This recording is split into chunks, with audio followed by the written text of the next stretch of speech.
के टर्म से न्यूक्लियस के कुछ खास टॉपिक्स लेंगे। सबसे पहले आपसे बात करते हैं कि मास एनर्जी इक्विवेलेंस, और मास एनर्जी इक्विवेलेंस पे जाओगे तो मास एनर्जी इक्विवेलेंस जो है, जैसे हम कहते हैं आप न्यूक्लियर फिजिक्स की तरफ बढ़ते हैं या न्यूक्लियर केमिस्ट्री की तरफ, तब एक special phenomena mass energy equivalence आपका अप्लाई होता है और इसको स्टडी करने में ज़रूरत पड़ जाता है।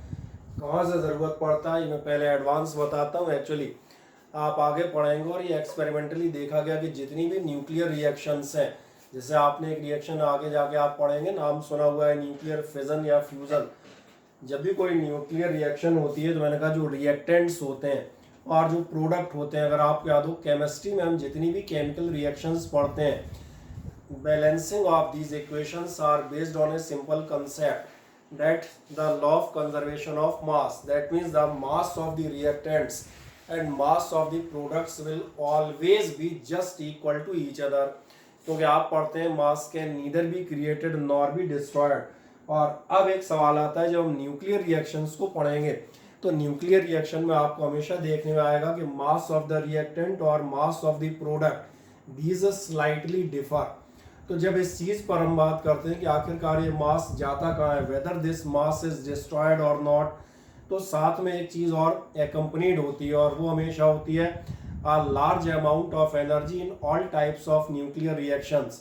तो कहीं ना कहीं एक चीज़ ये जो आती है कि ये एनर्जी कहाँ से आ रही है या ये मास कहाँ को जा रहा है, तो एक्चुअली इन दोनों को जो कंबाइन किया जाता है उससे ये फिनोमेना एक्सप्लेन होते हैं और वो आपके लिए कहलाती है आइंस्टीन्स मास एनर्जी इक्विवेलेंस।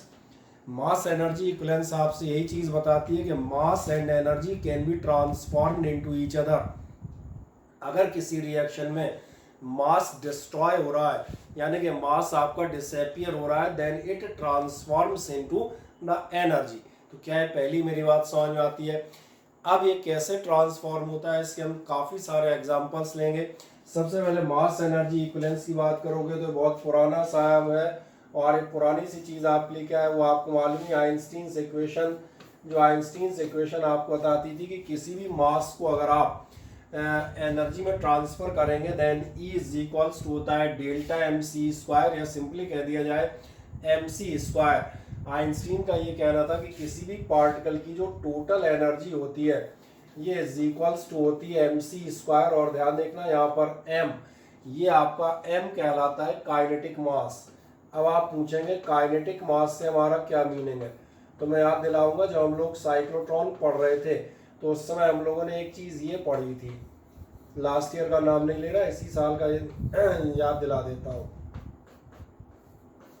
याद है साइक्लोट्रॉन की आपकी लिमिटेशन आती थी, साइक्लोट्रॉन की लिमिटेशंस में आप पढ़ते थे cyclotron can not accelerate an ion beyond a certain limit, क्योंकि आप कहते थे when the particle reaches to the relativistic speeds comparable to that of light, उस समय आपका क्या चीज़ हो जाती है, उस समय the mass of the particle changes. और mass of the particle changes में ये जो मास है एम नॉट, ये अपने लिए कहलाता है रेस्ट मास, जबकि जो एम है आपका वो कहलाता है काइनेटिक मास।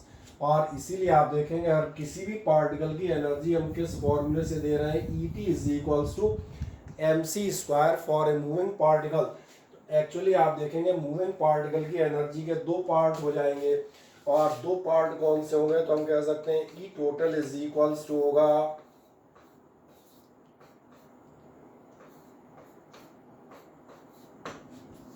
आप कहेंगे इसका मतलब, तो मैं कहूँगा जो भी टोटल एनर्जी पार्टिकल है, पार्टिकल रेस्ट में था तो रेस्ट एनर्जी उसकी रेस्ट मास एनर्जी, और जब चल पड़ा तो रेस्ट मास एनर्जी के साथ उसमें रेस्ट मास एनर्जी के अलावा कुछ क्वांटिटी में काइनेटिक एनर्जी भी मौजूद होगी। तो बस ये जो कंसेप्ट है जो मैंने कहा यहाँ से आता है कि पार्टिकल का मास सेम नहीं रहता, विद ड्यू स्पीड आपका स्पीड के साथ मास चेंज होता है, mass in condition of speed and mass in condition of rest. ये दोनों मासेस आप देखेंगे कैसे आते हैं, ये दोनों मासेस आपके डिफरेंट आते हैं, विच इज़ द रिलेशन। आए देखें यही रिलेशनशिप अगर हम यहाँ से समझना शुरू करें तो आपसे मास एनर्जी इक्वेशन का पहला फिनोमेना यही कहता हुआ जाता है, और क्या कहता है, according to Einstein mass and energy are interconvertible. जो मैं आपसे कह रहा था तमाम सारी इक्वेशंस या रिलेशंस या रिएक्शंस को एक्सप्लेन करने के लिए वो तभी एक्सप्लेन होंगी जब आप ये मान के चलेंगे कि mass and energy are interconvertible, एक दूसरे में चेंज हो सकते हैं। इसलिए आइंस्टीन्स मास एनर्जी इक्वेशन या मास एनर्जी रिलेशनशिप क्या कह रही है, किसी भी पार्टिकल की जो टोटल एनर्जी है ईटी, जो मैं वहां लिख रहा था, नहीं समझ में आया मैं दोबारा यहाँ बड़े में लिख देता हूँ, total energy of a particle क्या होगी, ये होगी E T is equals to M C square. बाकी यही कहा है। अब मैंने कहा अगर ये मूविंग पार्टिकल है तो आपको ये भी समझ में आता है कि मूविंग पार्टिकल में एक्चुअली दो टाइप की एनर्जी होंगी, पहले तो रेस्ट मास की वजह से एनर्जी थी, और प्लस काइनेटिक एनर्जी, जो स्टेटमेंट ही है जो मैंने साइड में भी लिखा था कि आपका ई टोटल एक्चुअली दो पार्ट में होगा। कौन से दो पार्ट, एक तो आपका एम नॉट सी स्क्वायर जो आपको दिख रहा होगा रेस्ट मास की एनर्जी है, और प्लस कुछ अमाउंट उसका काइनेटिक एनर्जी, चाहे आप ई के लिख दें चाहे के ई लिख दें। अब ई टोटल को, इसी चीज को हम अगली इक्वेशन में अगर लिखना चाहे तो हम क्या लिख सकते हैं, आप लिख सकते हैं M C square is equals to,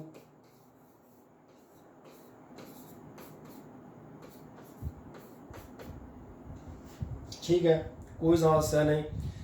इस इक्वेशन को ध्यान से देखें, ये इक्वेशन कर क्या रही होती है, ये इक्वेशन आप ध्यान देखें दो लॉज को आपस में एक साथ एक्सप्लेन करती है। जो आपसे कह रहा था, मैंने कहा था किसी भी आप न्यूक्लियर रिएक्शन में जाएंगे, even you are going to form a nuclear, सभी मास डिफेक्ट की आगे चर्चा करूंगा तब उसका भी नाम लूंगा, पहले फिजन सभी की रिएक्शन के उसमें बता देता हूँ रेफरेंस में जो आपने पढ़ा हुआ है। फिजन रिएक्शन आपसे कहती है enormous amount of energy is produce, nuclear fission पढ़ा हुआ है 10th में। जब आप एनॉर्मस एनर्जी पे जाते हैं तो जो मैं कह रहा था रिएक्टेंट का मास ज़्यादा होगा, प्रोडक्ट का मास कम है, then two different question arise together. Number one, where does this mass go, ये मास कहाँ चला जाता है, and from where this huge amount of energy comes. क्योंकि दोनों सवालों के जवाब हमारे पास नहीं है, क्योंकि हम पढ़ते ही आए कि लॉ ऑफ कंजर्वेशन ऑफ मास, ना तो मास क्रिएट डिस्ट्रॉय होगा ना एनर्जी क्रिएट डिस्ट्रॉय होगी, तो फिर ये गड़बड़ क्यों है। तो ये जो आपका लॉ है एक्चुअली इन दोनों लॉज को मर्ज कर देता है। ये क्या कहता है कि मास आपका एनर्जी में कन्वर्ट होता है, इसलिए मास can neither be created nor be destroyed but it can be transform into energy. तो कुछ पार्ट एनर्जी में ट्रांसफर हो रहा है, इसलिए आपको मास कम होता हुआ दिख रहा है। दूसरा पार्ट क्या कह रहा है, energy can neither be created nor be destroyed but can be converted और इंटरचेंज्ड विद मास, इसलिए जो मास चेंज हुआ है उसकी वजह से आपको एनर्जी बहुत ज़्यादा नज़र आ रही है। इसीलिए आपसे क्या कहा जाता है, दिस इक्वेशन मर्जेस, इकट्ठा कर देती है किन चीज़ों को, the law of conservation of energy and the law of conservation of mass into a single law. ये सिंगल लॉ होगा आपका कौन सा, conservation of total relativistic energy. Total relativistic energy, relativistic मतलब उन पार्टिकल्स के लिए जो comparable to speed of light पे कहीं ना कहीं मूव कर रहे हैं। अब इसमें ये जो इक्वेशन थी अपने पास, कुछ नहीं करना है, बच्चों वाला काम करेंगे। इस M C square is equals to M naught C square plus K, इसको आप हल्का सा इधर को उधर ट्रांसफर कर दें तो के की वैल्यू निकल आएगी। कितनी निकल आएगी, अगर किसी को नहीं दिखाई दे रहा हो छोटे में तो बड़ा करके लिख देता हूँ, के इज इक्वल्स टू निकलेगा M C square minus M naught C square. अगर ध्यान देखो तो सी कॉमन आ जाएगा, यानी कि एम माइनस एम नॉट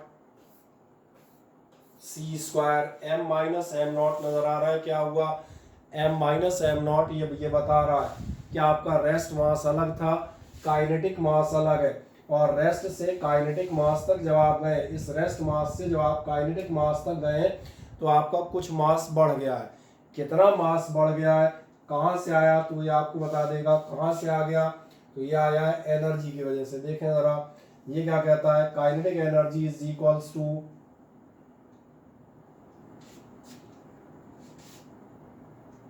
या हम और से इसको सिंपली कर दें, चलो ई के करके लिख देता हूँ, ठीक है ना, ई के से जल्दी समझ में आएगी। ई के इज इक्वल्स टू कितना हो जाएगा,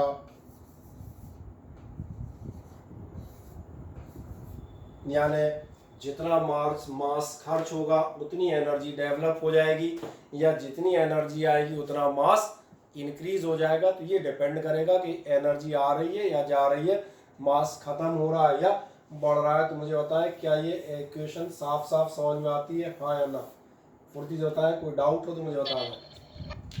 Yes, sir. कोई शंका किसी को? नहीं। बाकी डेल्टा एम आपका क्या कहलाएगा? डेल्टा एम आपको मालूम है, that is called mass defect. तो मास डिफेक्ट मतलब चेंज इन मास, या हम कह सकते हैं डिक्रीज इन मास। अब एक अगली चीज पर जाते हैं, ध्यान से देखें। सवाल ये आता है, अगर ये मास डिफेक्ट हो रहा है तो एनर्जी डेवलप कितनी होगी, ये हमें कुछ वैल्यूज याद रखनी चाहिए। इनमें से एक पर्टिकुलर बताऊंगा, वो तो याद ही रखिएगा।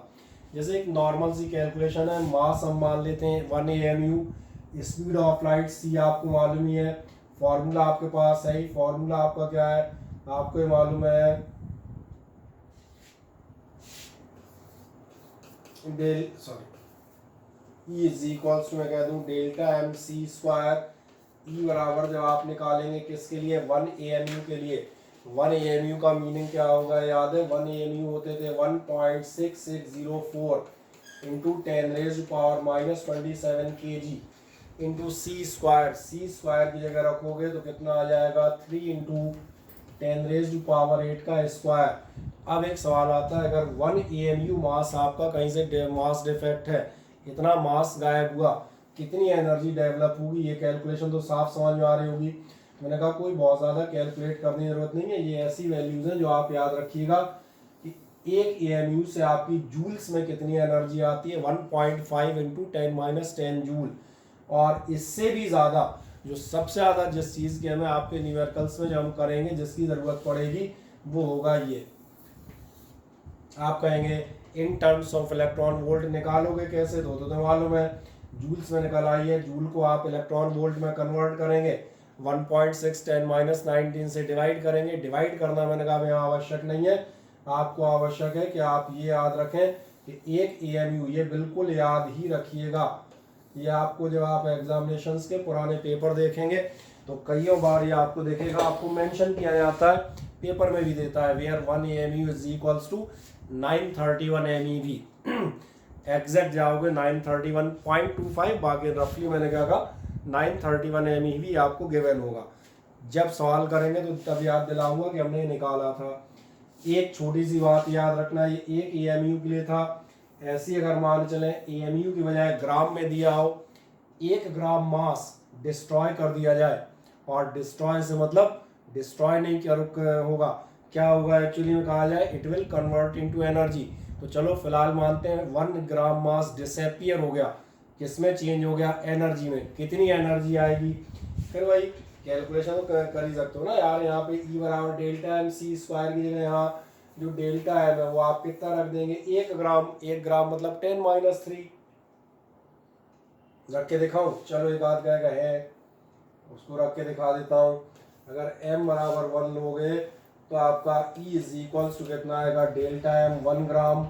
1 ग्राम का मतलब 1 इंटू 10⁻3 इंटू सी स्क्वायर, सी यानी 3 इंटू 10⁻8। स्क्वायर ओरल कर सकते हो, कितना होगा, 3 का स्क्वायर 9 और 10 की पावर 8 का स्क्वायर, अरे ये होगा 16।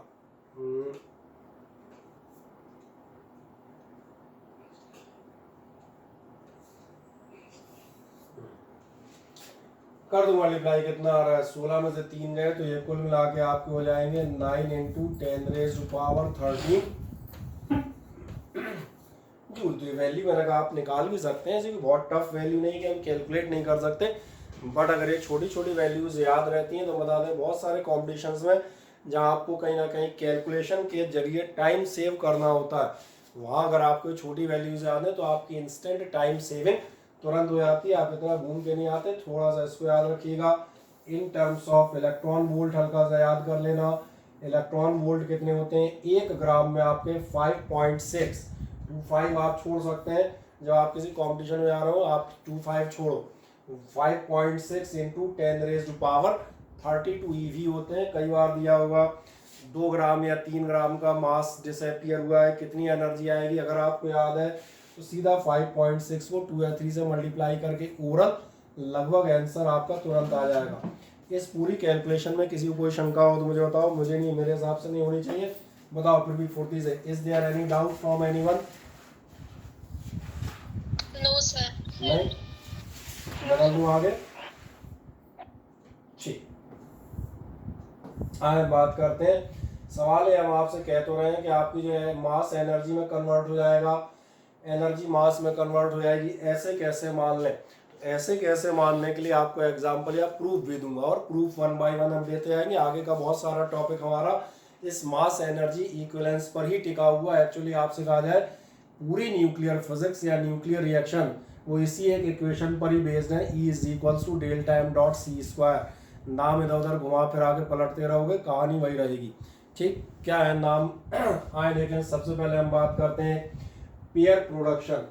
पेयर प्रोडक्शन एक ऐसा एग्जाम्पल है, ध्यान से देखना, जो बताता है पेयर प्रोडक्शन वो महान एग्जाम्पल है जो ये बताता है कि अगर आपके पास एनर्जी है तो आप एनर्जी को कन्वर्ट कर सकते हैं मास में, यानी कि पार्टिकल्स में।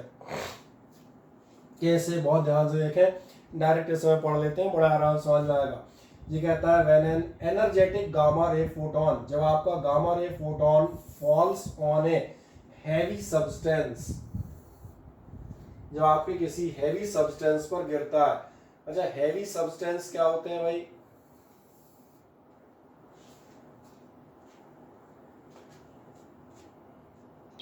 एटॉमिक नंबर बड़ा हो शायद। एटॉमिक नंबर बड़ा हो और एक्चुअली एटॉमिक मास बड़ा हो, और डेफिनेटली उन्हीं में से आएंगे जिनके एटॉमिक नंबर बड़े होंगे।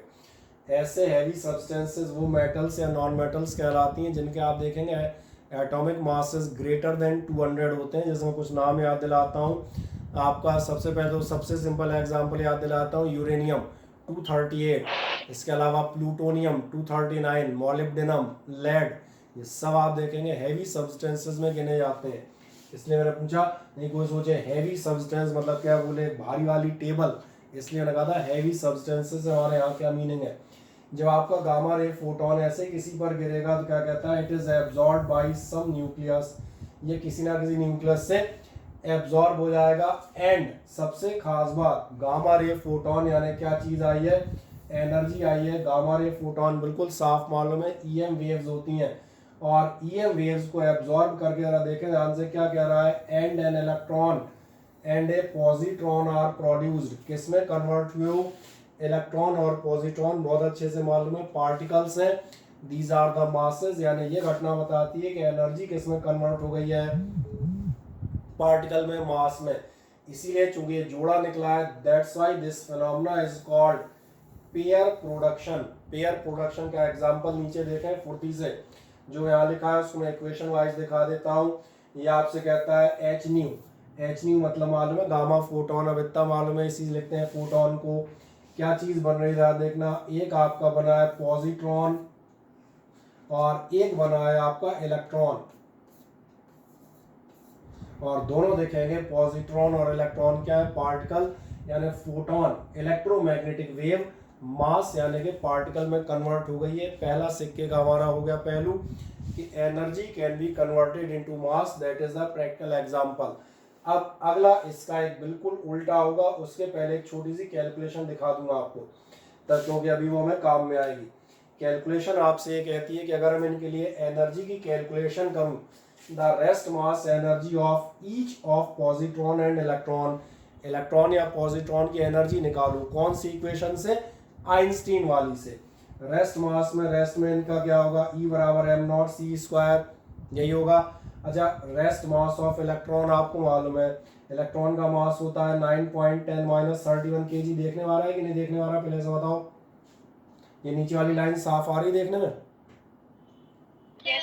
ठीक है, तो 919 पॉइंट क्यों मैंने इसलिए क्या लिखना है, ये तो मालूम है ना, सी स्क्वायर 3.010 रेज़ पावर 8 का स्क्वायर।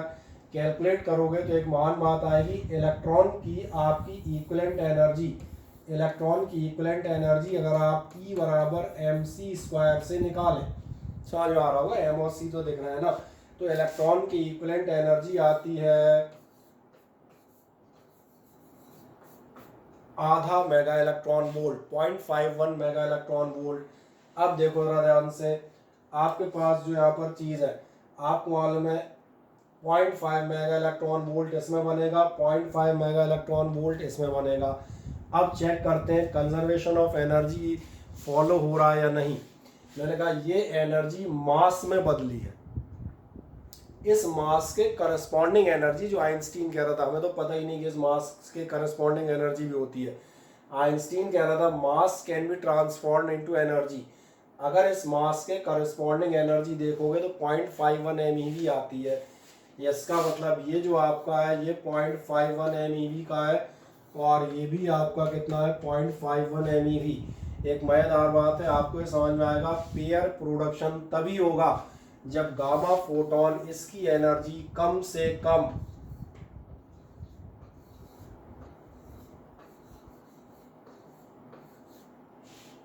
अब भी नहीं समझ में आया, ऐसा क्यों? यही तो कंजर्वेशन ऑफ एनर्जी है। ये एनर्जी मास में कन्वर्ट हो रही है पर कंजर्व्ड है, गायब नहीं हुई, खत्म नहीं हुई, क्रिएट और डिस्ट्रॉय नहीं हुई। चूंकि 1.02 MeV थी इसलिए दो पार्टिकल में बदली है, जो पार्टिकल काय के बराबर है, हर पार्टिकल 0.51 MeV के बराबर है। अब ये कंसेप्ट क्लियर हो जाता है बिल्कुल साफ साफ। It is the practical proof, evidence for the law of conservation of energy, law of conservation of mass, यानी combined form अगर कह दें तो आइंस्टीन्स मास एनर्जी इक्विवेलेंस। क्या ये क्लियर है? हाँ या ना बताएं। Yes, sir. कोई दिक्कत तो नहीं? कोई गणित मैंने कहा अल्फा पार्टिकल्स भी ऐसे ही बनते हैं क्या? कौन से अल्फा पार्टिकल्स। नहीं, अल्फा पार्टिकल ध्यान रखना वो बड़ा होता है, मैक्रोस्कोपिक है, 2 न्यूट्रॉन 2 प्रोटॉन का टोटल होता है। अल्फा पार्टिकल आप जाएंगे वो जरा बड़ा होता है, वो होता है 24 एक्चुअली। अल्फा पार्टिकल आप देखेंगे पूरे के पूरे हीलियम का न्यूक्लियस होता है 2He4 के नाम से, ठीक है। ये सारी कहानी आपको इनमें मिलेगी, इलेक्ट्रॉन्स, पॉजिट्रॉन, ठीक है ना, और मैंने कहा फोटॉन्स, इन सब में। अब इसका ठीक उल्टा देखें, जैसे हमें लगता है कि हमने इस इलेक्ट्रोमैग्नेटिक वेव को हमने काय में कन्वर्ट कर लिया था, पार्टिकल्स में। क्या हम पार्टिकल्स को वेव में कन्वर्ट कर सकते हैं? तो बिल्कुल कर सकते हैं, क्यों नहीं करेंगे। पहले आप ये देख लें, जो मैं कैलकुलेशन कर रहा था, जो मैंने कहा था 1.02, उसको बता देगा। क्या कह रहा है? Hence for pair production it is necessary, ये एसेंशियल है कि energy of the gamma photon कितनी होनी चाहिए? 1.02 MeV। 1.02 MeV से नीचे लाओगे तो नहीं होगा। तो फिर क्या होगा? किसी ने कहा अगर इससे नीचे लाएंगे तो फिर क्या बनेगा? मैंने कुछ नहीं बनेगा उसका। देखो, अगर gamma photon is less than this तो फिर आपका या तो फोटो इलेक्ट्रिक इफेक्ट होगा या फिर क्या होगा? Compton effect. क्यों? फिर मैं बताऊंगा। Energy can neither be created nor be destroyed. अगर आया है फोटोन कम एनर्जी का है, मास में कन्वर्ट हो नहीं सकता, नहीं हो सकता, कोई बात नहीं। फोटो इलेक्ट्रिक इफेक्ट किसी और फॉर्म में इलेक्ट्रॉनिक काइनेटिक एनर्जी में निकल जाएगा। और अगर 1.02 है तो फिर मास में कन्वर्ट हो जाएगा। जो ये बता रहा है एनर्जी कंजर्व्ड है, दोनों साइड के टोटल बराबर है। तुम सोचो कम में हो जाएगा या ज़्यादा में होगा तो वो नहीं होगा, क्योंकि एनर्जी क्रिएट और डिस्ट्रॉय दोनों नहीं होगी। बाकी ये कुछ नहीं है, ये तो फिगरेटिव जो हम आपसे बात कर रहे थे उसका एक्सप्रेशन है। मुझे लग रहा है फिगरेटिव समझ में आ रहा होगा। ये बढ़िया सा गामा फोटोन है, ये मज़े से चला आ रहा है, ये घुस गया इधर आके, ये रहा गामा फोटोन। और चाहो तो ये किसका पड़ा, ये आके किसी न्यूक्लियस से टकराया है, न्यूक्लियस भी नज़र आ रहा होगा। न्यूक्लियस का सिंबल है +Ze। जैसे ही न्यूक्लियस से कोलाइड करेगा, इसके बाद जो दो चीज़ें आपको दिखेंगी जाती हुई, उनमें से एक है आपकी है +1 बीटा 0, जिससे हमने कहा था पॉजिट्रॉन। और दूसरे नंबर पे आप जाएंगे नीचे तो आप देखेंगे एक -β10 का आपको पार्टिकल नजर आ रहा है। ये -10 वाला पार्टिकल है। -1 का मतलब ये है इलेक्ट्रॉन। तो ये तो फिगरेटिव इलस्ट्रेशन हो गया हम जो बात कर रहे थे। तो जिनको नहीं समझ में आया था उन्हें दिख गया होगा। फोटोन आता है किसी हैवी न्यूक्लियस पर। शर्त ये है, ये न्यूक्लियस कैसा होना चाहिए? ये होना चाहिए हैवी। दो पार्टिकल्स में टूटता है, सॉरी कन्वर्ट हो जाता है, एक आपका पॉजिट्रॉन और एक इलेक्ट्रॉन। तो आई होप सो अब सबको समझ में आना चाहिए, है ना। चल और आगे की तरफ हम हल्का सा बढ़ते हैं फुर्ती से। अब जो मैं बात कर रहा था इसका उल्टा, एनर्जी को आपने मास में बदल मारा। क्या मास को एनर्जी में कन्वर्ट कर सकते हैं? तो बिल्कुल कर सकते हैं, क्यों नहीं कर सकते? बिल्कुल कर सकते हैं भैया। यही तो है, दोनों तरफ से एग्जाम्पल दिखा दूंगा। दूसरा ध्यान देखना, दूसरा एग्जाम्पल का नाम ही देखो, ये कह रहा है पेयर एनहिलेशन एनिहिलेट करना, एनिहिलेट करना मतलब मालूम होगा एक दूसरे को खत्म कर देना, समाप्त कर देना। तो समाप्त कर देना का मतलब यहाँ ये मत निकाल देना कि डिस्ट्रॉय हो गए, वो उस फॉर्म से खत्म हो गए जिस फॉर्म में थे, वो किसी दूसरे फॉर्म में कन्वर्ट हो गए। देखें वेनेवर एन, वही पुरानी एग्जाम्पल आएगा, उल्टा हो जाएगा बस। क्या कह रहा है, an electron and a positron, यही निकाले थे हमने। क्या कह रहा है, come very close to each other, बहुत पास आ गए तो क्या करेंगे, दे एनिहिलेट ईच अदर, एक दूसरे को समाप्त कर देते हैं। एक्चुअल में समाप्त नहीं करते, ध्यान से देखो क्या करते हैं, 2 gamma photons energy are produced, और क्या प्रोड्यूस हो जाते हैं, 2 गामा फोटॉन्स। इसका मतलब दोनों मासिव पार्टिकल्स किस में कन्वर्ट हो गए, एनर्जी यानी कि वेव्स में। पहले वाले एनर्जी से पार्टिकल एनर्जी से पार्टिकल फॉर्म में आ रहे थे, ये वाले पार्टिकल से एनर्जी फॉर्म में आ गए। वो पेयर प्रोडक्शन था, ये पेयर एनिहिलेशन है। क्या ये दोनों नाम समझ में आते हैं, देखो झटके से और मुझे बताएं हाँ या ना। सर नहीं आए, आ गए। अरे एक ही समझ में आया, बाकी सब क्या ना समझ लोगों के हाल क्या हाल चाल क्या है, जरा देखें और कौन कौन है जा रहा। पूरे बैच में मेरी एक ही समझदार लड़की है, बाकी सब क्या कर रही है। चलो आकांक्षा कुमारी,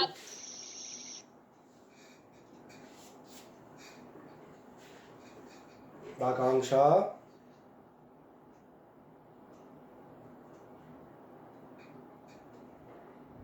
वो, आकांक्षा फोन रख के खाना खाने चली गई है, हैं? फर्जी अटेंडेंस, ठीक। चलो दिव्या, जरा चेक करूंगा आज कौन कौन है। दिव्या आ गया। ठीक है, और कौन है, खुशी सिंगर, खुशी है कि खुशी गई, अच्छा हो, हाँ नहीं बता दिया, और मैं शक हो जाता है नहीं, लड़कियों ने धीरे से फोन ऑन किया, मम्मी से बताया, बोले हम पढ़ रहे हैं, और अपने बोले कौन पढ़ रहे, बोले हो गया। नहीं सर, सच में पढ़ रही हूँ मैं। कई सारे जवाब नहीं देते, पता नहीं चलता, ऑनलाइन का पूरा फायदा उठा लेते। हाँ पढ़ रही हूँ छत पे घूम। चलो तनु बघेल है, तनु नहीं है, यस सर। है बिल्कुल, Yes, चलो sir. बढ़िया। बोलते रहा करो बीच बीच में। चलो मुझे बताओ, इतनी कहानी समझ में आ गई, मास टू एनर्जी और एनर्जी टू मास, हाँ ना बताएं, सभी को समझ में आता है। Yes, sir. बाकी ये क्वेश्चन कुछ नहीं, जस्ट उल्टी लिखिए, जस्ट उल्टा मतलब ये पॉजिट्रॉन +1 वाला -1 वाला दोनों आपके मिल गए, और दोनों मिलेंगे तो फिर आपकी क्या चीज़ बन के आ जाएगी, ये आपके बन के आ गया। बस ध्यान रखना, अब एक फोटोन, पहले एक फोटोन था 1.02 का, तो एनर्जी आ रही थी, अब चूंकि 2 है तो 2 फोटोन बनेंगे, और दोनों फोटोनों की एनर्जी भी तुम्हें मालूम है कितनी आएगी, 0.51 इसकी और 0.51 इस वाले की, खत्म, फिर टोटल कितना निकलेगा 1.02। अब आई होप सो ये आपको क्लियर है ना। चलो अब एक नेक्स्ट चलते हैं, और अगली चीज पर हम उसी पर जाएंगे जो मैं कह रहा था ना, इतनी देर से मैंने कहा तुम्हारी सारी कहानियां यहीं इसी जो मैं पढ़ रहा हूँ बस उसी के आसपास घूमती रहेंगी। अब एक आ जाएगा मास डिफेक्ट। अब मास डिफेक्ट की चर्चा करते हैं, पहले अपन इस मास डिफेक्ट को समझते हैं। मास डिफेक्ट में लोगों ने एक महान बात देखी, वो ये देखा कि अगर जो आप कोई सा भी न्यूक्लियस बनाते हैं, जो क्वेश्चन था नहीं, ठीक, मैंने कहा कोई भी न्यूक्लियस बनाए, मान के चले सपोज करो हमने बनाया 8O16, अगर आप 8O16 बना रहे हैं तो एक छोटा सा काम करना पड़ेगा, 8O16 के न्यूक्लियस में आपको क्या करना पड़ेगा, 16 न्यूक्लियॉन्स यानी 8 प्रोटॉन्स और 8 न्यूट्रॉन, कितने हो गए, 4 3 7 3 10, ऐसे आपको भरने पड़ेंगे। अब जब आप ये बना रहे हो तो एक छोटा सा काम करना, आप पहले तौलना 8 प्रोटॉन प्लस 8 न्यूट्रॉन, इनका मास तौल लीजिए, और मैंने मान लिया ये आ गया कितना मास m1, अब ये जो आपका न्यूक्लियस बन गया, इन दोनों से सबसे मिला के न्यूक्लियस बना। यहाँ पे काम करें, इस न्यूक्लियस को आप तौल लें और इसका मास आप मान लें हो गया m2। अब तुम कहोगे m1 क्यों नहीं माना, तो एक मजेदार बात है, मुझे एक बात बताओ छोटी सी। माने चले आपको मैं कुछ बॉल्स देता हूँ, और ध्यान से मेरे सवाल का जवाब दीजिएगा। मेरे पास कुछ बॉल्स हैं, the mass of each ball is 100 gram. Her ball कितने ग्राम की है, 100 ग्राम की है। और मैं आपको 10 बॉल देता हूँ, मुझे बताएं आपके पास कितना वजन हो जाएगा आपके बैग में।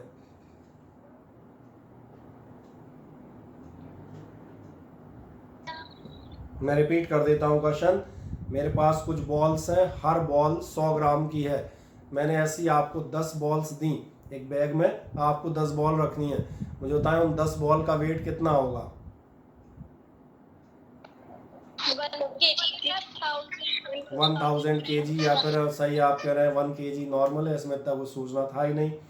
दिक्कत ये है कि अगर आपसे कहा जाए कि उन बॉल्स का वजन 900 ग्राम आ रहा है तो समस्या हो जाएगी, और यही सच है। अब क्वेश्चन मार्क लगेगा, बोले 100 ग्राम बीच में कहाँ चला गया। जब आपकी हर बॉल 100 ग्राम की थी, हमने गिन के अपने हाथ से 10 की 10 रखी और टोटल 1000 नहीं आ रहा, 900 ग्राम आ रहा है। तो ये गड़बड़ क्या है, बस यही गड़बड़ देखें। ये आपके बॉल्स थी, ये आपने इस बैग में भरी, आपके बॉल्स का आपने टोटल निकाल लिया था, न्यूक्लियस का टोटल निकाला। एक महान बात आपको पता चलेगी, ये जो आपका बैग है, इस बैग का मास ये कम हो जाता है m1 से। अब आप पूछेंगे ये क्या मामला है, तो मैं आपको बताता हूँ। बस यही है, मास डिफेक्ट दिख रहा होगा, मास रिड्यूस हो गया है, कम हो गया है। ये हम पीछे भी चर्चा कर रहे थे। आपसे कहा जाता है whenever a nucleus is formed then the net mass of the nucleus is always lesser than the mass of constituent nucleons. जो भी कॉन्स्टिट्यूएंट न्यूक्लियॉन्स थे उनके मास से कम होता है। This difference of mass is called mass defect.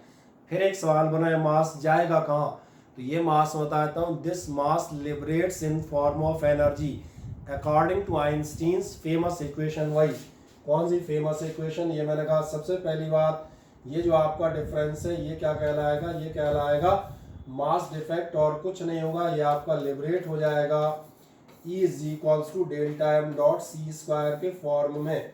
अब एक topic आपके यहाँ से हट गया है, वो थी बाइंडिंग एनर्जी, वो भी मैं लेकिन आपको यहाँ बता देता हूँ, कभी दोबारा बाद में पढ़ाएंगे क्योंकि यहीं से एक लाइन में आ जाती है।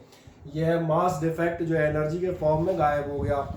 एक्चुअली ध्यान देखना, ये कहीं ना कहीं स्टेबिलिटी ऑफ द न्यूक्लियस को बताता है, और इसी बनता और स्टेबिलिटी ऑफ द न्यूक्लियस को कैसे बताता है ये मैं बताता हूँ। क्योंकि एक बहुत सिंपल सी बात करता हूँ, मान चले आप किसी दीवार में कील गाड़ते हैं, आपने ध्यान यूज करते हैं, आप ध्यान देखें आपने जितनी एनर्जी से उस कील को ठोका होगा, सेम अमाउंट ऑफ एनर्जी लगेगी आपको उसे बाहर निकालने में। यही कंजर्वेशन ऑफ एनर्जी है।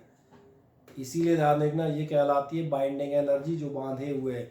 क्योंकि आपने के साथ क्या गड़बड़ हुई है, जब आपने ये nucleons, when you have put these nucleons together then some part of energy has been liberated। कुछ एनर्जी लिबरेट हो गई है, सिस्टम की एनर्जी कम हो गई है। और ये हम बहुत टाइम से पढ़ रहे हैं, जब भी सिस्टम की एनर्जी कम होगी अट्रैक्टिव सिस्टम फॉर्म कर लेगा, बाउंड सिस्टम फॉर्म कर लेगा। अब अगर तुम्हें ये न्यूक्लियॉन्स निकालने हैं तो तुम्हें उतनी ही एनर्जी अपनी जेब से देनी पड़ेगी जितनी लिबरेट हो गई। तुम कहोगे इसमें कौन सी मुश्किल है, इसमें मुश्किल ये है क्योंकि आपने पीछे कैलकुलेशंस की थी, आपने ध्यान दिया था सी स्क्वायर मतलब 9 इंटू 10⁻16 हो जाता था। इसकी वजह से इस एनर्जी की वैल्यू बहुत ज़्यादा आती है, तो यही तो गड़बड़ हो जाती है। पहली चीज़ ये हमारे रिएक्टर्स और न्यूक्लियर बॉम्ब्स का प्रिंसिपल बनता है कि जब आप ऐसी कोई रिएक्शन करेंगे तो इतनी हैवी एनर्जी लिबरेट होगी। और यही एक चीज़ ये भी बनती है कि अगर न्यूक्लियॉन्स के बनते समय, न्यूक्लियस के बनते समय कभी ऐसी एनर्जी लिबरेट हुई धीरे धीरे, तो ध्यान देखना तोड़ने के लिए आपको इतनी एनर्जी चाहिए, तुम्हारे पास इतनी एनर्जी होती ही नहीं है, इसलिए तुम न्यूक्लियस को ब्रेक भी नहीं कर सकते। न्यूक्लियस को ब्रेक करना, इस ऑर्डर की एनर्जी आपकी तरफ से सप्लाई होना, it is a near by impossible work. तो क्या इतनी मेरी कहानी समझ में आती है? हाँ ना? पहले ये देखो, बोलो अब कोई शंका आशंका? No sir. नहीं, बस तो इसी कहानी को हम ध्यान देखना। एक बार इधर अपनी शीट पे पढ़ देते हैं। ये कहता है it is found that mass of a nucleus, किसी भी न्यूक्लियस का mass is always less than, nucleus का मास हमेशा कम होता है किससे? Sum of masses of its constituent nucleons, जो कॉन्स्टिट्यूएंट न्यूक्लियॉन्स है उनके मास से कम रह जाता है। जो एग्जांपल मैंने दिया था 100 ग्राम की 10 बॉल दे रहा हूँ, कॉन्स्टिट्यूएंट बॉल्स का मास 1000 ग्राम है, और तुम्हारे बैग यानी कि न्यूक्लियस का मास कैसा है? 900, यानी लेस देन। गया कहाँ?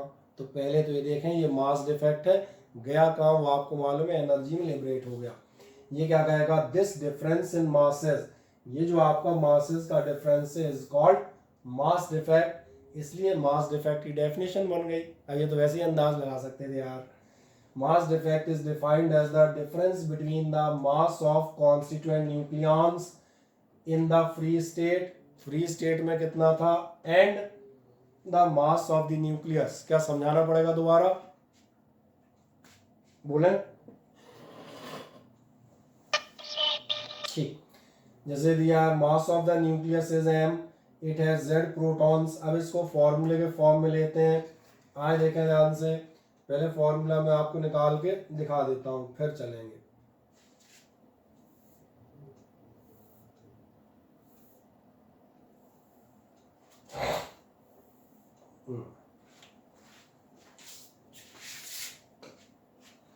मान के चले हमारे पास एक कोई न्यूक्लियस है, और न्यूक्लियस है तो हमें मालूम है इसका मास नंबर क्या होता है। मास नंबर आप लिखते हैं A, और एटॉमिक नंबर इधर लिखा जाता है, जो लिखा जाता है Z। और Z और A तुम्हें मालूम है क्या होते हैं? तो Z होते हैं प्रोटॉन्स, यानी कहा जाए इस न्यूक्लियस में नंबर ऑफ आपके प्रोटॉन्स कितने होंगे? तो मैंने कहा नंबर ऑफ प्रोटॉन्स बराबर कितने होंगे? Z। ऐसे ही आप देखेंगे नंबर ऑफ न्यूट्रॉन्स कितने होंगे? वो A माइनस Z होंगे। सवाल है अगर इसमें Z प्रोटॉन्स है तो मास ऑफ प्रोटॉन कितना होगा? ये होगा Z इंटू MP। MP का मतलब सबको समझ में आ रहा होगा, एक प्रोटॉन के मास की बात कर रहा हूँ। और ऐसे ही ध्यान देखना, आपकी इस कहानी में नंबर ऑफ न्यूट्रॉन्स कितने होंगे? वो होंगे आपके A माइनस Z। ये तो आइसोटोप, आइसो बार में 50 बार कैलकुलेट कर चुके हो। तो फिर मास ऑफ न्यूट्रॉन कितना होगा? ये बराबर हो जाएगा A माइनस Z, कितने ये थे, और डॉट Mn। ये दोनों मासेस समझ में आ जाते हैं। ये आपका मास ऑफ प्रोटॉन, ये हुआ अपना मास ऑफ न्यूट्रॉन। अब सवाल है मास डिफेक्ट अपन किसे कहेंगे? मास डिफेक्ट कहेंगे प्रोटॉन न्यूट्रॉन का कितना था और न्यूक्लियस का कितना है, इन दोनों का अंतर। तो पहले तो प्रोटॉन न्यूट्रॉन का देख लो, प्रोटॉन न्यूट्रॉन का टोटल कितना आएगा? तो दिख रहा होगा, प्रोटॉन का ये है और न्यूट्रॉन का ये है। क्या है, समझ में आ गया? इन सारों का टोटल तो ये रहा। और आपसे कहा था पूरा न्यूक्लियस तौलोगे, मान चलो m आएगा, ये कम आएगा, तो माइनस m। ये बता रहा है किसका मास? ये है मास ऑफ न्यूक्लियॉन्स, और ये है मास ऑफ एक्चुअल न्यूक्लियस। कम आ रहा है बस, तो यही डिफरेंस तो है। ये डिफरेंस क्या हो गया? ये हो गया, चलो यहाँ लिख देता हूँ, ऐसा पतला सा डेल्टा और ऐसा ही पतला सा m, छोटू सा इक्वल। बस बहुत है, मेरा ख्याल है हर आदमी समझ में आना चाहिए। बस यही हमने लिखा है, देखा ध्यान से। शीट कोई महान बातें नहीं बताती, बच्चों वाली कैलकुलेशंस है। वही बता रहा है मास ऑफ Z प्रोटॉन्स कितना है? ZMP। Mass of A minus Z neutrons हुआ A minus Z into M N, delta M बराबर कितना होगा, sum of nucleons minus mass of nucleus, यानी कि Z M P plus A minus Z neutron, ये पूरे सारे न्यूक्लियॉन्स का हो गया, और माइनस ये एम ये हो गया। बाकी छोटी मोटी बातें, मास डिफेक्ट आप एएमयू में मेजर करते हैं, आपको मालूम है जब मास नंबर ही हम इसमें मेजर करेंगे तो डिफरेंस भी इसी में आएगा। और क्या कहा जाएगा, the mass of a typical nucleus is about 1% less than the sum of masses of nucleons. लगभग आपके न्यूक्लियॉन और न्यूक्लियस के मास में नॉर्मल तौर पे इन जनरल कितना अंतर आता है, 1% का अंतर आता है। यानी अगर सिंपल सी देसी भाषा में बात करें कि अगर आपके न्यूक्लियॉन्स का वजन होता नहीं है, अपन तो बात कर रहे हैं, अगर न्यूक्लियॉन्स का वजन मान के चलें कितना है 100 ग्राम, तो न्यूक्लियस का वजन कितना निकलता है, समझ में आ गया, 1% का मतलब यही समझ में आ रहा होगा। न्यूक्लियॉन्स टोटल कितने कह रहे हैं, बॉल्स कितना कह रही है 100, और बैग कितना कह रहा है, वो कह रहा है 99 ग्राम, 1% के करीब कम हो जाता है। कोई दिक्कत है इसमें, हाँ या ना? नहीं, ठीक। अब इसके आगे किसी कुछ नहीं। अब जो मैंने कहा था फिजिक्स है, थोड़ा कई बार ये तो नॉर्मल बच्चों वाली बातें थी, थोड़ा सा मैंने कहा पैकिंग फ्रैक्शन आएगा। पैकिंग फ्रैक्शन क्या होगा, ये एक छोटी चीज बताता है, यह बताएगा मास डिफेक्ट पर न्यूक्लियॉन, और मास डिफेक्ट पर न्यूक्लियॉन क्या है ये भी हम डिस्कस कर देते हैं 1 सेकंड में।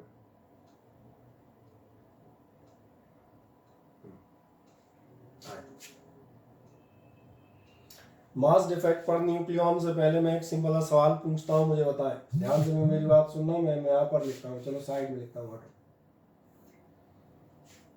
मेरे पास दो फैमिली, दो सज्जन है, मान चले एक सज्जन है मिस्टर ए और एक सज्जन है मिस्टर बी, ठीक है। अब जब सज्जन ए और बी हैं तो मैं आपको बताता हूँ, जो मिस्टर ए हैं उनकी मंथली सैलरी है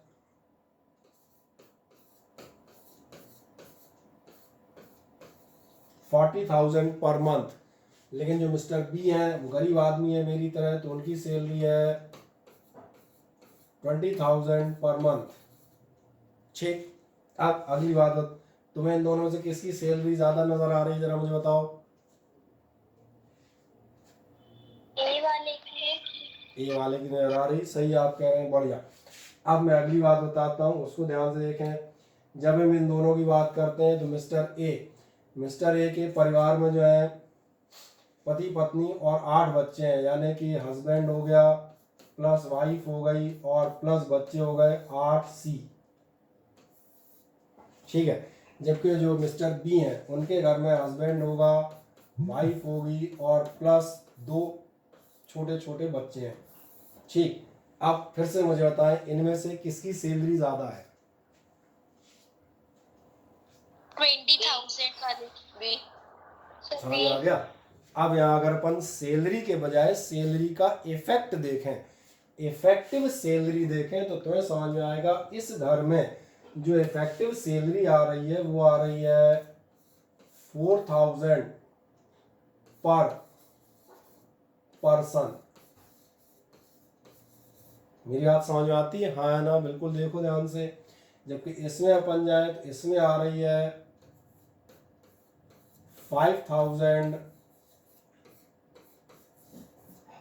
किसी को मेरी कैलकुलेशन नहीं समझ में आई तो बता देना, मैं दिखा देता हूँ, हो सकता है एक आध कह रहा हूँ ये क्या निकालने लगे। भैया पति पत्नी और 8 बच्चे, यानी टोटल आदमी हो गए 8 9 10 आदमी हो गए। 10 आदमियों को पर मंथ मिल रहा है 40,000, यानी एक आदमी के हिस्से में कितना आया 4,000 पर, सही कहा मैंने। उधर आप देखें, इधर 20,000 सैलरी है, लेकिन ये कितने लोग हो रहे हैं, 1 2 और 2 4 लोगों के हिस्से में 20,000 आ रहा है, यानी हर आदमी को कितना मिल रहा है 5,000। यानी ध्यान देखें, हकीकत में ये जो फैमिली है ये ज़्यादा बेहतर है, it is more rich than the family A. और बस यही मैं बात करता हूँ। एक तरीका क्या है, ध्यान देखना, आपने मास डिफेक्ट देखा था, अभी मैं 2 न्यूक्लियस लिखता हूँ, एक तो अपना पेटेंट हमेशा वाला,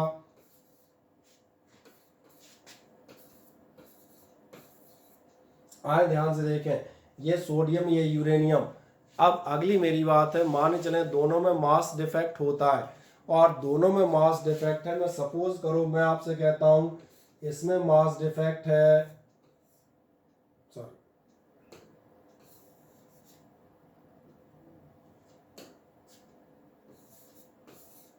20 AMU let it be. Sodium के एक पीस में इतना हुआ और यूरेनियम के पीस में मैं आपसे कहता हूं इसमें आपका मास डिफेक्ट है 40 AMU।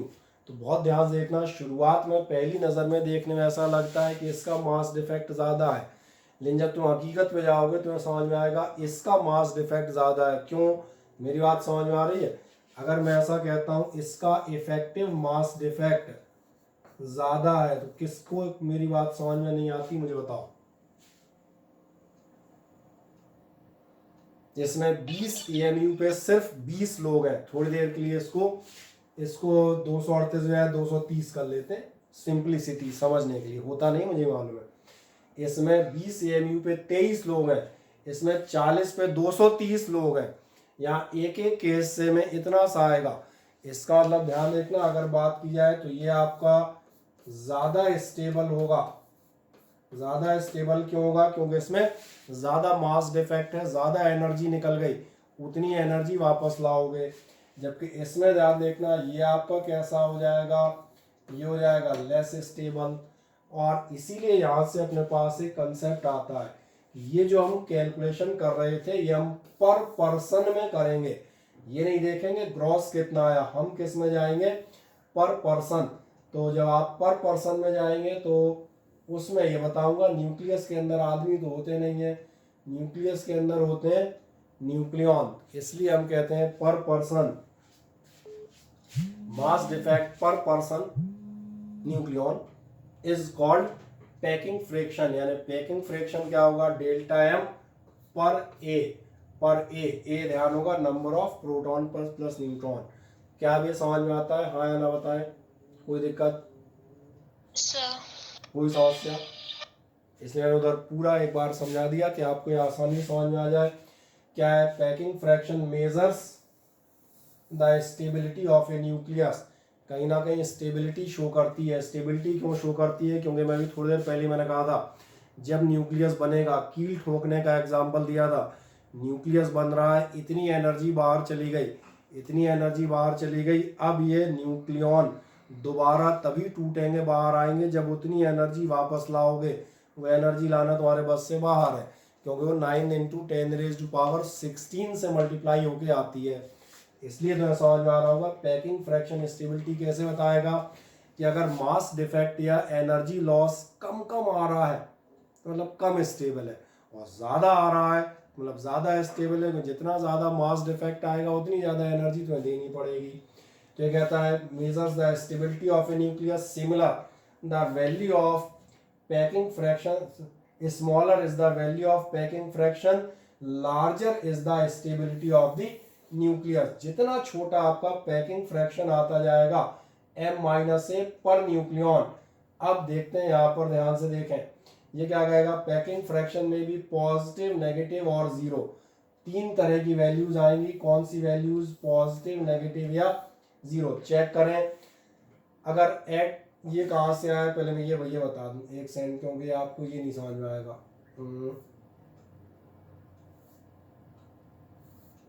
जो पढ़ने जा रहा हूँ, ये मैं एक ग्राफ दिखाता हूँ, यहाँ देखें, ये आपका मास नंबर ए के साथ पैकिंग फ्रैक्शन का ग्राफ, पैकिंग फ्रैक्शन का ग्राफ बताता है कि आपका ए ग्रेटर देन 200, ये आपकी पैकिंग फ्रैक्शन की पॉजिटिव वैल्यूज होती हैं।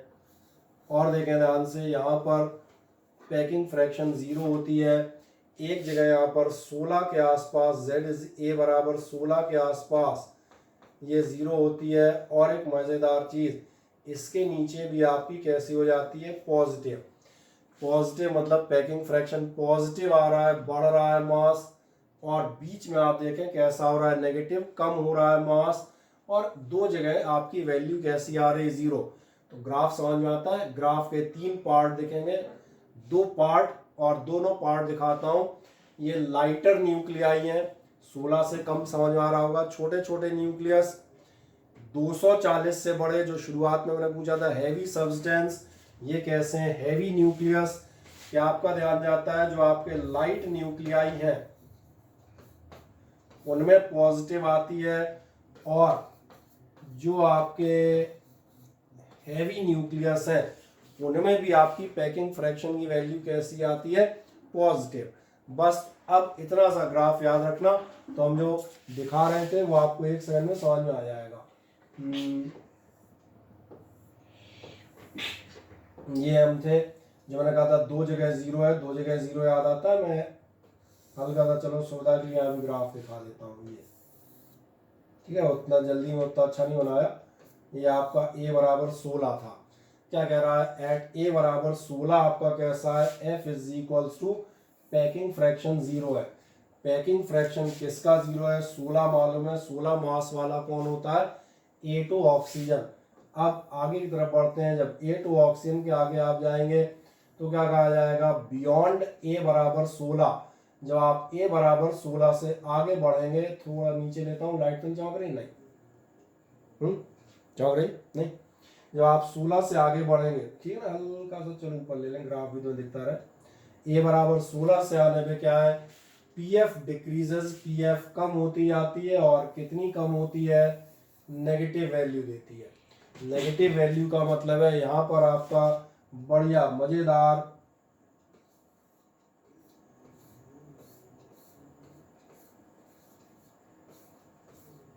स्टेबिलिटी है, यहाँ के आपके न्यूक्लियस स्टेबल है क्योंकि इनका मास कम हो गया। तो क्या कह रहा है, becomes minimum with further increase in the value of mass number, the value of PF starts increasing, ठीक है, again becomes 0 at about A greater than 240। 240 के आसपास ध्यान देखेंगे फिर से 0 हो जाती है, और इसके बाद क्या होगा, the nuclei of intermediate mass numbers, जो इनके मास नंबर्स के बीच के मास नंबर है, कौन से, 16 से लेके 240, ये आपको नजर आएगा, ये कैसे होते हैं, दीज आर स्टेबल। जबकि बहुत light, very light and heavy nuclei, जो बहुत हल्के हैं जिनका मास बढ़ गया है, या जो बहुत हैवी हैं जिनका मास बढ़ गया है, वो कैसे हो जाते हैं, अनस्टेबल।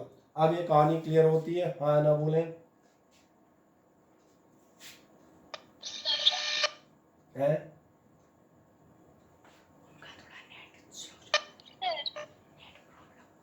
कोई बात नहीं, किसी को कोई डाउट हो तो फुर्ती से पूछ लो, नहीं तो चैट सेक्शन में लिख दो हाँ या ना, समझ में आ गया हो तो यस सर लिख दो, और नहीं आया हो तो नो सर भी लिख सकते हो। देखो फुर्ती से चैट देख ले, तुम देख लो, किसी ने नो सर लिखा हो तो बस देख लेना, देख ले फुर्ती से, एक सेकंड में समझ में आ गया हो तो यस सर भले ही ना लिखें, पर अगर नहीं समझ में आया तो नो सर लिख के भेज दें, दोबारा एक्सप्लेन कर दूंगा।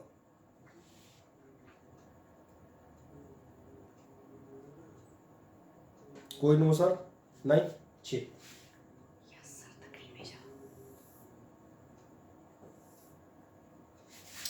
अब इसके बाद हम जाते हैं, यही जो हम बात कर रहे थे, इसके बाद आपकी आएगी क्यू वैल्यू, और क्यू वैल्यू भी यही फंडामेंटल है, कुछ नया हम आज पढ़ाएंगे नहीं।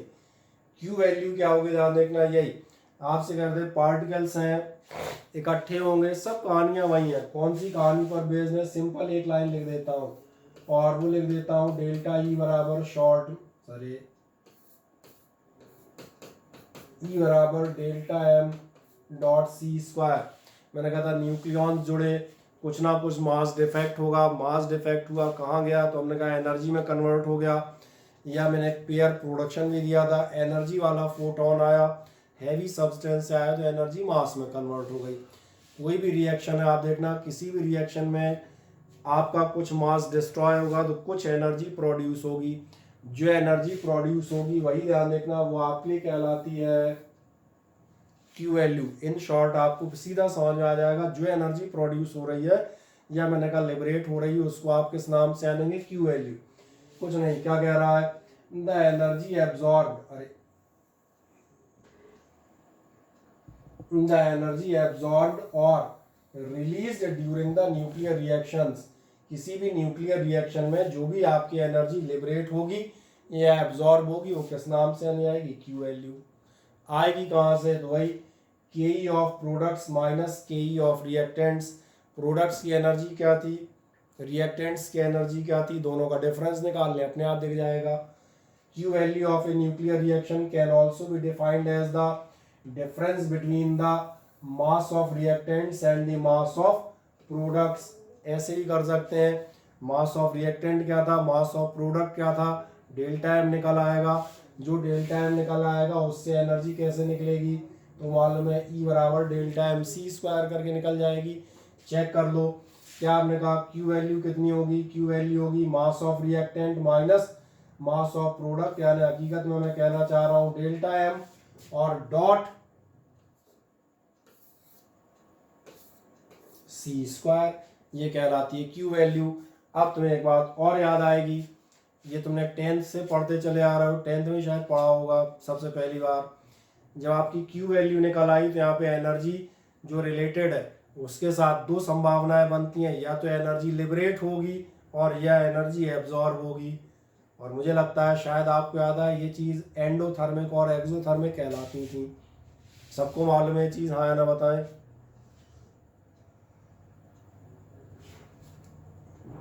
मालूम है, बस तो फिर एक छोटा एंडोथर्मिक और एक्सोथर्मिक के लिए अपन यहाँ पढ़ लेते हैं, ऐसा कुछ खास है ही नहीं जो मैंने कहा बहुत ज़्यादा दिमाग लगे। क्या होंगे ध्यान देखना, दो तरह की रिएक्शन क्या हो जाएंगी, एंडोथर्मिक न्यूक्लियर रिएक्शन आप किसे कहेंगे, if mass of products in a nuclear reaction is greater than the mass of reactants. बहुत ध्यान देखना, मैं क्या कर रहा हूँ, मास ऑफ प्रोडक्ट ज्यादा है, रिएक्टेंट का कम है। जैसे मैं लिखता हूँ, कुछ भी लिख देता हूँ, ए प्लस बी बराबर, और मैंने कहा सी प्लस डी। मैं आपसे कह रहा हूं इनका मास कम है और इनका मास कैसा है, ज्यादा। तो बताओ ये मास बढ़ कहां से गया, क्योंकि हमने तो पढ़ा था मास कंजर्व होता है। चलो कोई बताओ फुर्ती से, मास कहां से बढ़ गया,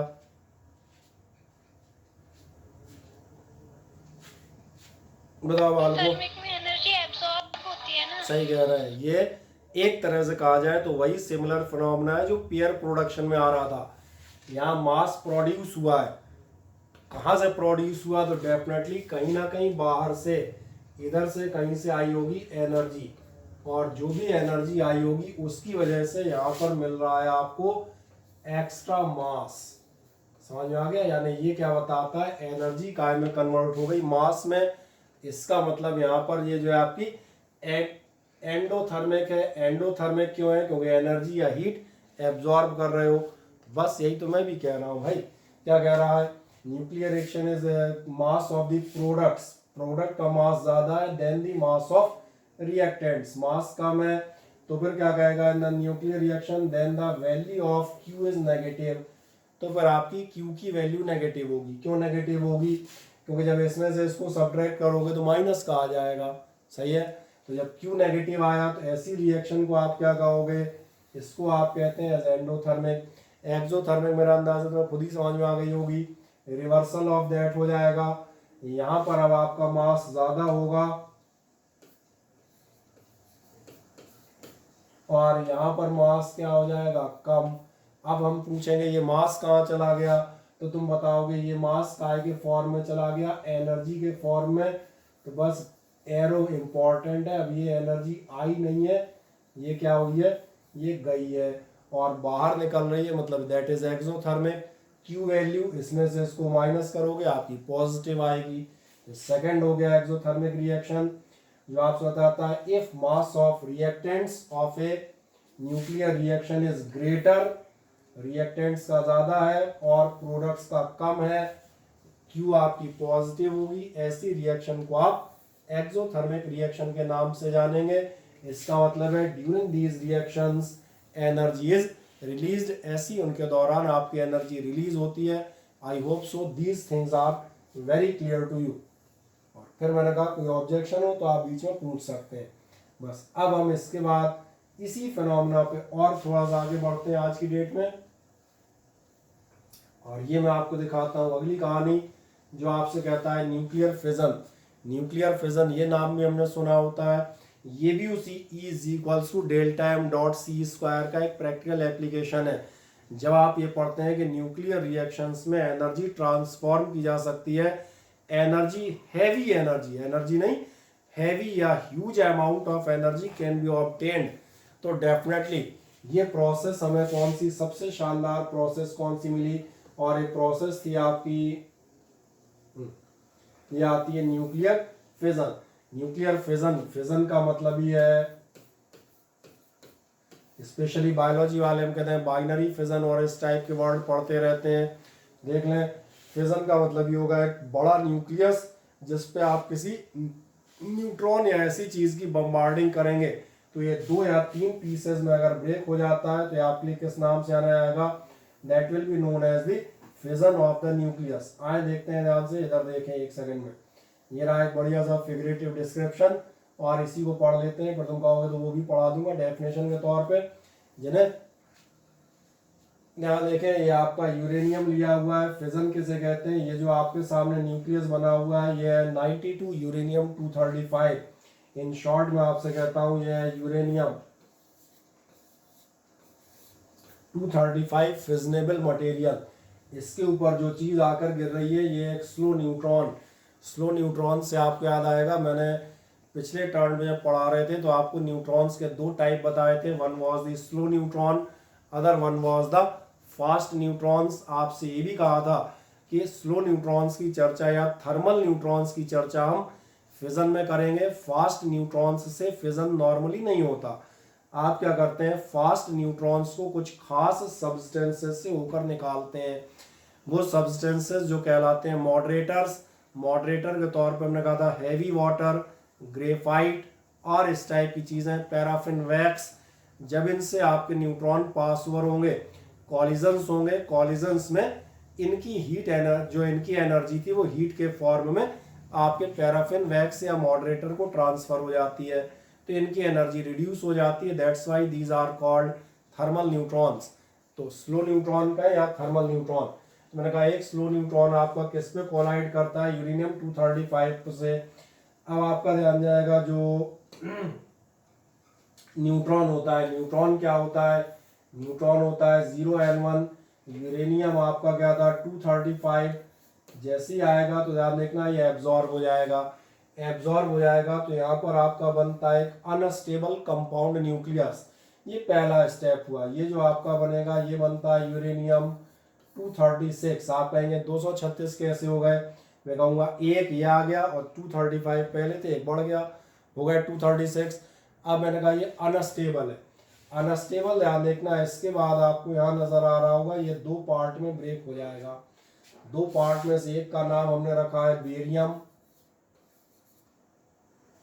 ये ग्रीन वाला, और जो रेड पार्ट आपको नजर आ रहा है इस पे मैं कैसे लिखूं, इस पे यहाँ ठीक है ये है क्रिप्टॉन। और साथ में क्या चीज मिलेगी, साथ में मिलते हैं, ध्यान रखना, ये जो 3 पार्टिकल नजर आ रहे हैं, ये 3 पार्टिकल ध्यान रखिएगा, ये हैं आपके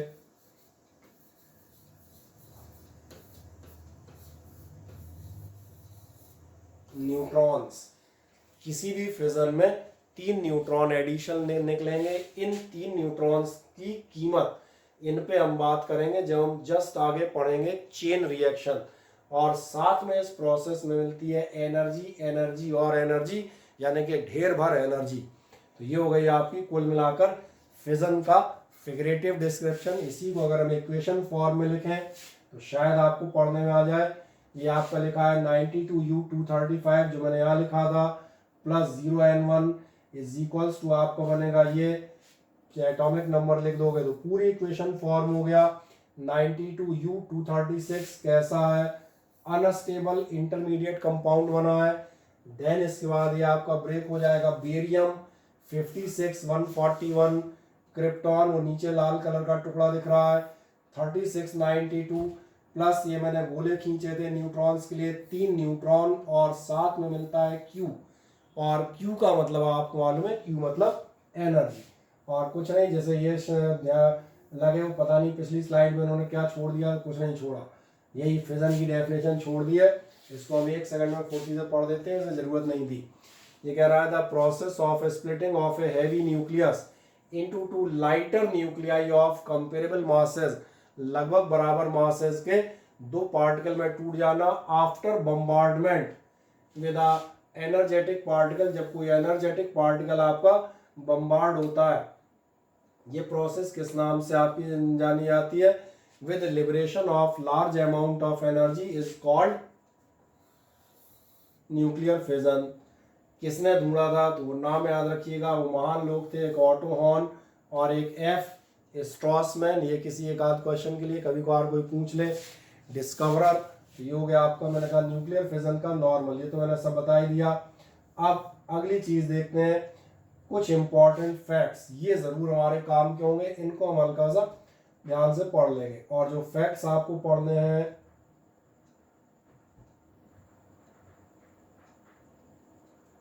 उनमें से आप चले जाए, थोड़ा सा नीचे कर देता हूं, चमके नहीं। फर्स्ट है आपका the energy released in U-235 fission. जब भी आपका यूरेनियम 235 का फिजन होगा तो लगभग लगभग कितनी होती है? 200 मेगा इलेक्ट्रॉन वोल्ट, और 0.8 चलो जूल में होना चाहिए था, वो आपका वैल्यू प्रिंट नहीं है तो इसको छोड़ देते हैं। एक फिजन में आपकी कितनी आती है? लगभग लगभग 200 MeV, यानी एक यूरेनियम जब आपका फिजन होगा तो ये वैल्यू बिल्कुल याद रखना कितनी आती है? 200 MeV। अब by fission of 92 uranium 235 on an are liberated. अब आप पूछेंगे 2.5 न्यूट्रॉन कैसे होता है? कई बार ये लोग मुझसे क्रॉस क्वेश्चन पूछते हैं, बोले सर आप तो कह रहे थे 3 और यहाँ लिखा है 2.5, बोले 2.5 न्यूट्रॉन कैसे निकलेगा? 1 2 और एक आधे ही निकल के रह गया। मैंने कहा तो एक वर्ड छोड़ गए, और कौन सा वर्ड पढ़ना छोड़ गए? एवरेज। ये चीज आपको मैंने उसमें ही बताई थी जब आप एटॉमिक मासेस डिस्कस कर रहे थे। मैंने कहा क्लोरीन का एटॉमिक मास होता है 35.5। इसका मतलब ये नहीं है कि आपके क्लोरीन के आइसोटोप में 18.5 18.5 न्यूट्रॉन डाल दिए जाएंगे, ये एवरेज है। तो ये जो मैं कह रहा हूँ ये ध्यान रखना, एवरेज 2.5 निकलते हैं, मैक्सिमम कितने निकल सकते हैं? 3। These neutrons are called fast neutrons. Fast क्यों कहलाएंगे? क्योंकि हर फिजन के साथ बहुत heavy amount of energy develop होता है। तो समझ में आ रहा होगा, ये जो न्यूट्रॉन्स है बहुत हैवी स्पीड या हायर एनर्जी के साथ जाएंगे, तो इसलिए आप इनको कहते हैं फास्ट न्यूट्रॉन्स, या फिर इनको कहा जाता है प्रॉम्प्ट न्यूट्रॉन्स। और इस न्यूट्रॉन की एनर्जी कितनी होती है? ये लगभग होती है हर न्यूट्रॉन की लगभग 2 MeV के आसपास।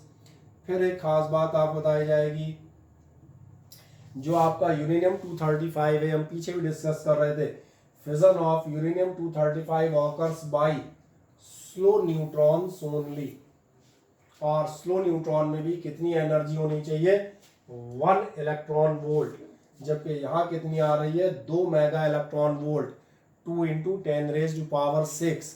इसलिए अभी जब चेन रिएक्शन और उसकी प्रॉब्लम्स डिस्कस करेंगे तो आप बताऊंगा जो आपके ये इलेक्ट्रॉन्स हैं 2 मेगा इलेक्ट्रॉन वोल्ट वाले, 2 मेगा इलेक्ट्रॉन वाले, फास्ट का मतलब है, जबकि 235 यूरेनियम के फिजन के लिए हमें जो न्यूट्रॉन चाहिए होते हैं, U-235 का रिक्वायर्ड न्यूट्रॉन कितना होता है? रिक्वायर्ड होता है 1 इलेक्ट्रॉन वोल्ट। इसलिए मैंने कहा था ये स्लो है, तो ध्यान देखो स्लो नहीं, बहुत स्लो है। कहाँ बेचारे की 1 इलेक्ट्रॉन वोल्ट एनर्जी वाला चाहिए और तुम्हारे निकलते हैं 20 लाख इलेक्ट्रॉन वाले। इसीलिए हमें मॉडरेटर चाहिए होते हैं इनको स्लो डाउन करने के लिए। तो ये समझ में आते हैं। अब binding energy per nucleon compound nucleus must be less than that of the fission products. जो भी आपका रिएक्टेंट है ध्यान रखना उसकी बाइंडिंग एनर्जी पर न्यूक्लियन कैसी होनी चाहिए? कम होनी चाहिए। क्या ध्यान है? बाइंडिंग एनर्जी कम होने का मतलब क्या था? बाइंडिंग एनर्जी मैंने कहा था ज्यादा होगी, ज्यादा एनर्जी से बाइंडेड है, ये स्थायी होगा, स्टेबल होगा। और अगर बाइंडिंग एनर्जी कम है तो ये कैसा होगा? तो ये सिंपल सी बात को टेक्निकली लिखा हुआ है, ध्यान से देखें। जो भी आपके कंपाउंड न्यूक्लियस हैं उनकी बाइंडिंग एनर्जी कैसी होनी चाहिए? प्रोडक्ट से कम। प्रोडक्ट की कैसी होनी चाहिए? ज्यादा।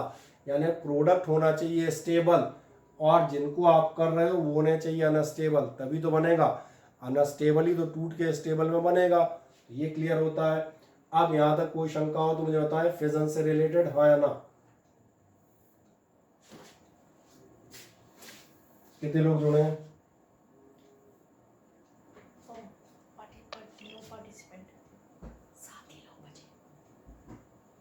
चल, लास्ट में मैंने कहा जब आप फिजन की बेसिक रिएक्शन पढ़ लेते हैं, एक चीज और हम आज डिस्कस करते हुए जाएंगे, और वो हम डिस्कस करते हुए जाएंगे थ्योरी ऑफ न्यूक्लियर फिजन। आखिरकार बड़ा वीडियो चेक करना, बन रहा है, बंद हो गया। थ्योरी ऑफ न्यूक्लियर, ठीक है। थ्योरी ऑफ न्यूक्लियर फिजन किसने दी थी? थ्योरी ऑफ न्यूक्लियर फिजन देते हैं आपके नील्स बोर सरी के साइंटिस्ट। कहीं जाओगे तो आपको मिलेगा theory was explained bye Niels Bohr and J.A. Wheeler, ये दो नाम आते हैं, और ये जिस बेसिस पर देते हैं ये मॉडल कहलाता है आपके लिए। अमन क्षमा कह रहे हैं, 2 और 3 पॉइंट दोबारा बता दो। पॉइंट नंबर 2 और 3, पॉइंट नंबर 2 और 3 कौन सा थे बेटा?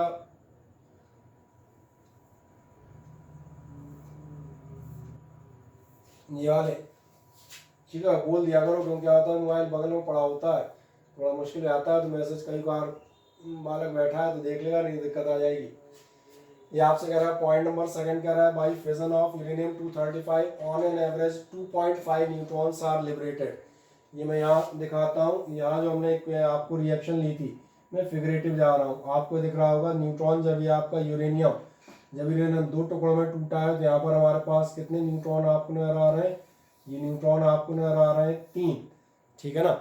अब जब रिएक्शन पे हम जाते हैं ये फिगरेटिव है, और ये इक्वेशन में भी आप जाओगे तो यहाँ पर 3 ही लिखे जाते हैं, ये नॉर्मल रिएक्शन हुई। अब जो बात आती है कि हमने यहाँ पर कहा है कि आपके ऑन एन एवरेज कितने आ रहे हैं? 2.5। एवरेज इसलिए लिया गया है, जो मैंने कहा एवरेज, वो एवरेज का एक एग्जाम्पल इसलिए मैंने क्लोरीन वाला दिया था। क्लोरीन में एटॉमिक मास था 35.5, जो मैंने कहा 18.5 नहीं होते, क्या होते हैं? Average of the. तो ये इसलिए आता है कि जो आपके तमाम सारे फिजन होंगे, किसी में 2 निकले, किसी में 3 निकले, एंड सो ऑन, तो जो एवरेज आता है वो एवरेज आपका कितना आता है? वो आता है 2.5 पर फिजन। ये समझ में आता है, ये हमारे लिए एवरेज है, ये मैंने मेंशन किया था नंबर 1। दूसरी चीज मैंने कहा था, ये जो न्यूट्रॉन्स हैं आपके,